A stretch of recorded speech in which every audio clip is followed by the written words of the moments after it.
Hello student. तो स्वागत है आपका हमारे एक और नए वीडियो में। तो आज के वीडियो में हम देखने वाले हैं अलाइनमेंट।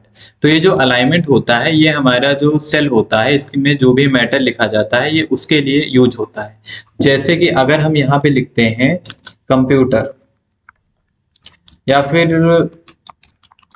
फिर यहाँ पे लिख देते हैं कंप्यूटर पॉइंट LMP और ये जो कॉलम है इसकी विड्थ को बढ़ा देते हैं। ये देखिए कॉलम बड़ा हो गया। तो जब कॉलम बड़ा हो जाएगा और अभी ये चीजें आपको हो सकता है विजिबल ना हो अच्छे से, तो इसको थोड़ा बॉर्डर दे देते ताकि आपको अच्छे से चीजें पता चले। तो ये बॉर्डर लगे। आप देखिए यहाँ पे लिखा हुआ है कंप्यूटर पॉइंट LMP और ये जो टेक्स्ट लिखा है ये भी किधर लिखा है, तो ये भी लिखा हुआ है आपके लेफ्ट साइड। तो अगर इसको हम लोग कर देते हैं राइट में, यानी ये अलाइनमेंट दे देते हैं तो ये राइट में चला जाएगा। अगर हम सेंटर अलाइनमेंट देंगे तो बीचों बीच में लिखेगा। तो यहाँ से हम अलाइनमेंट सेट करते हैं। ये लेफ्ट अलाइनमेंट है जो कि लगी होती है, ये वाली आपकी सेंटर अलाइनमेंट है जिससे बीचों बीच में लिखेगा, और अगर आप ये अलाइनमेंट लगा देंगे तो ये राइट में चला जाएगा। इसी टाइप से अगर आपका जो रॉ होगी इसकी हाइट ज्यादा है कुछ इस टाइप से, तो यहाँ पे अगर सेट करना है तो हम इसको सेट करते हैं। ये होता है टॉप के लिए, ये होता है आपका मिडिल के लिए, और ये होता है बॉटम के लिए। तो ये टॉप, ये मिडिल हो गया और ये बॉटम हो गया। इसी टाइप से ये लेफ्ट हो गया, सेंटर हो गया और राइट हो गया। तो अगर बीचों बीच में चाहिए तो इसको भी हम सेंटर लगाएंगे और इसको भी सेंटर लगाएंगे, तो ये बीचों बीच में आ जाएगा। तो अपने सेल में लिखे हुए मैटर को हम यहाँ पे ऊपर ले जाना चाहते हैं या नीचे ले जाना चाहते हैं या बीच में लाना चाहते हैं, तो यहाँ से सेट करेंगे। या फिर लेफ्ट में लेके जाना है या राइट में लेके जाना है या बीचों बीच में लाना है, वो यहाँ से सेट करेंगे। इसके बाद ये आपका जो है ये इंडेंट दिया होता है। अब इंडेंट क्या करता है, पहले इसको नॉर्मल कर देते हैं। तो अगर देखिए यहाँ पे हम लोग करते हैं इसको इंक्रीज इंडेंट, तो ये थोड़ा थोड़ा आगे को बढ़ेगा कुछ इस टाइप से। और अगर इसको हम लोग ऐसे पीछे को लाते हैं तो ये डिक्रीज इंडेंट है, धीरे धीरे पीछे को जाएगा। तो इससे आगे बढ़ेगा, इससे आपका जो है ये आगे बढ़ेगा, इससे आपका पीछे आएगा। इसके बाद यहाँ पे दिया हुआ है आपको अगर ये टेढ़ा करना है तो ये टेक्स्ट का जो एंगल होगा वो चेंज कर सकते हैं। अब ये एंगल कैसे चेंज होगा, तो इसमें जैसे आप ये वाला ले सकते हैं वर्टिकल, तो इसमें वर्टिकल फॉर्म में लिखेगा। इसको थोड़ा छोटा करते हैं और अब देखिए अगर इसको हम कर देते हैं, पहले तो इसकी अलाइनमेंट नॉर्मल कर देते हैं, ठीक है। तो ये ठीक है। अब इसको हम लोग करके देखते हैं। तो यहाँ पे अगर हम लोग वर्टिकल लगाएंगे तो वर्टिकल से क्या होगा, वर्टिकल से ये जो है सीधा सीधा आएगा। अगर हम यहाँ पे लगाते हैं ये वाला एंगल तो ये टेढ़ा आएगा। इसको थोड़ा बड़ा करते हैं तभी दिखेगा।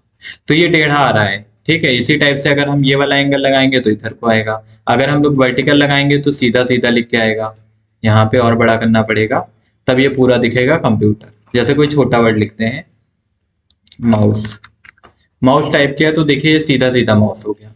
इसी टाइप से आप ये एंगल रख सकते हैं, आप ये एंगल रख सकते हैं, आप ये वाला एंगल दे सकते हैं, या आप इस टाइप से लिख सकते हैं, या फिर ऐसे लिख सकते हैं, या फिर आप चाहें तो फॉर्मेट सेल पे जा सकते हैं और यहाँ से भी इसको चेंज कर सकते हैं।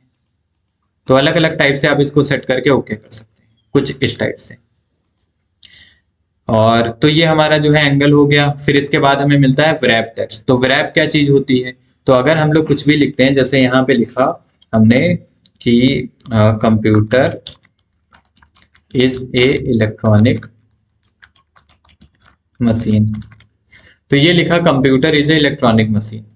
तो अगर ये जो है हमने लिखा है ए में और ये दिखे बी में, सॉरी ये हमने लिखा बी में और ये दिख रहा है सी में भी, तो हम चाहते हैं कि ये आगे को ना बढ़े, ये नीचे को बढ़े। तो यहाँ पे व्रैप टेक्स्ट लगा देंगे। तो इससे होगा क्या कि ये अपने जो कॉलम है इसी में लॉक रहेगा, ये इधर को नहीं बढ़ेगा, ये नीचे को बढ़ जाएगा कुछ इस टाइप से।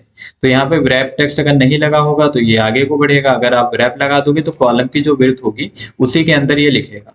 अभी यहाँ पे अगर हम व्रैप लगा देते हैं तो जो भी लिखेंगे वो नीचे की साइड जाएगा।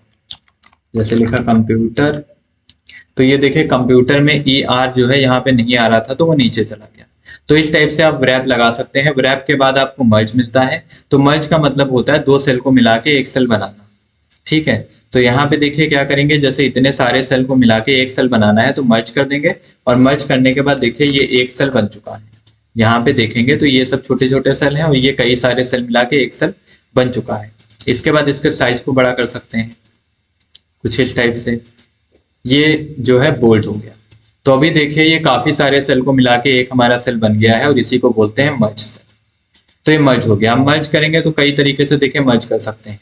कैसे कैसे हम लोग मर्ज कर सकते हैं, तो एक तो हमारा मर्ज होता है, जैसे अगर हमने ये सिलेक्ट किया है, यहाँ पे इसको सिलेक्ट किया और बॉर्डर दे दिया, तो अब देखिए जैसे ये सिलेक्ट किया और यहाँ पे मर्ज पे हम लोग किनारे पे क्लिक करेंगे तो ये आएगा मर्ज एंड सेंटर, तो इस पे क्लिक कर देंगे तो मर्ज हो जाएगा और सेंटर से लिखेगा। अभी अगर हम लोग लिखेंगे तो ये सेंटर से लिख रहा है मर्ज होने के बाद।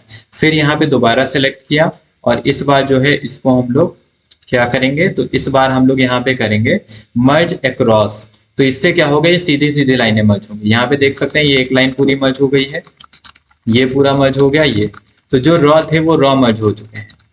यहाँ पे देख सकते हैं ये अलग अलग जो रॉ थी यानी सेल थे ये हमारे मर्ज हो चुके हैं। तो अगर आपको ऐसे सीधा सीधा मर्ज चाहिए यानी इस टाइप से कुछ ऐसे या ऐसे मर्ज चाहिए तो आप ऐसे सेलेक्ट कर लीजिए, उसके बाद यहाँ पे जाइए और मर्ज अक्रॉस कर दीजिए, तो ये सीधे सीधे मर्ज हो जाएंगे। अब यहाँ पे एक बार बॉर्डर लगा देते ताकि आपको फर्क पता चले।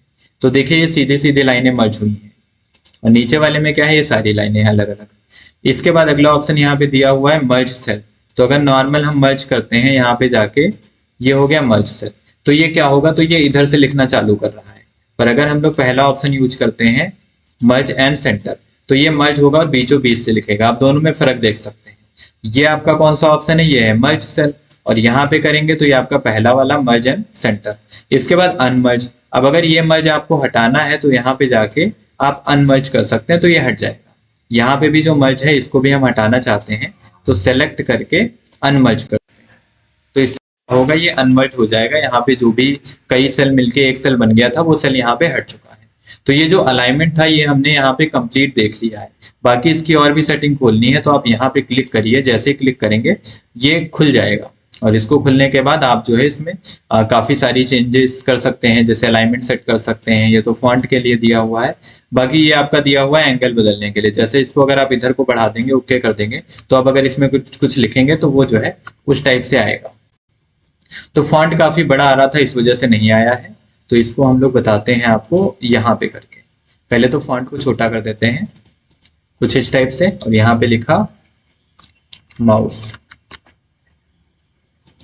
तो यहाँ पे हमने माउस टाइप कर दिया है। कुछ गड़बड़ी आ रही है, एक सेकेंड, इसको कर देते हैं क्लियर ऑल, ठीक है। अब यहाँ पे माउस टाइप कर दिया और माउस टाइप करने के बाद इसको जो है हम लोग चेंज करेंगे। और कैसे करेंगे, तो यहाँ पे क्लिक करेंगे एक बार और क्लिक करने के बाद इसके एंगल को ऊपर को बढ़ाएंगे और ओके, तो इससे ये टेढ़ा हो जाएगा। अब इसको थोड़ा सा ऊपर बढ़ा देते हैं और यहाँ से इसको बड़ा कर देते हैं, तो माउस देखिए टेढ़ा हो गया। तो जो चीजें यहाँ पे हमने की है वही चीजें यहाँ पे क्लिक करके हम लोग यहाँ से भी कर सकते हैं। इस वाले पॉइंट को ऊपर नीचे करके इसको अलग अलग एंगल में ऐसे हम मूव करा सकते हैं कुछ इस टाइप से। इसके बाद ये बैकग्राउंड कलर हो गया, ये आपका टेक्स्ट हो गया और इसके बाद ये बोल्ड हो गया और ये साइज बढ़ाने के लिए। तो इस टाइप से ये सारी चीजें हम लोग कर सकते हैं।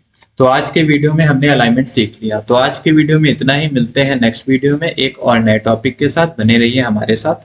Thanks for watching.